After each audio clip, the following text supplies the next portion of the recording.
Потребен е поозбилен и похрабар пристап во диалогот меѓу Белград и Приштина, истакна српскиот председател по средбата со неговиот косовски колега Хашим Тачи во Брисел. Александар Вучич нагласи дека пред се било разговарано за односите меѓу србите и албанците и во таа насока треба да се отвори и внатрешен диалог. Разговарали смо Најмалку разговаравме за технички работи и затоа мислам дека разговорот вроди со плод. Разговаравме за суштината и за содржината на диалогот во иднина. И остануваат околу месец и половина да се подготвиме и преку повеќе дипломатски посети и разговори, да видиме каде, како и на кој начин сакаме да продолжиме. Но нема сомнеш дека диалогот ќе продолжи во Брисел. Но не само диалог на одредени теми, туку и на суштински работи. Како ги гледаме нашите односи за година, 2 или 5, тоа значи дека мораме поозбилно и похрабро да разговараме и внатре. Ние со српската јавност, а тие со албанската јавност во Косово и Метохија. И сите заедно што почесто и повеќе да разговараме.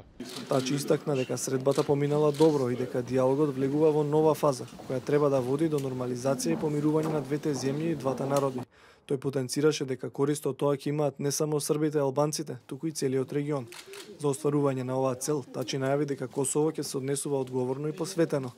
На билатералната средба со високата представничка за надворешна и безбедносна политика Федерика Могерини разговарале за следните чекори кои Приштина треба да ги преземе на европскиот пат и избегнување на изолација.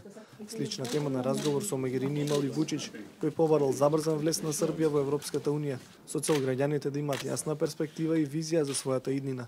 Официјалните разговори меѓу представници на двете земји претходно беа во стагнација околу 5 месеци по последната средба на 1 февруари. Од тогаш во Србија се одржа председателскија во Косово парламентарни избори.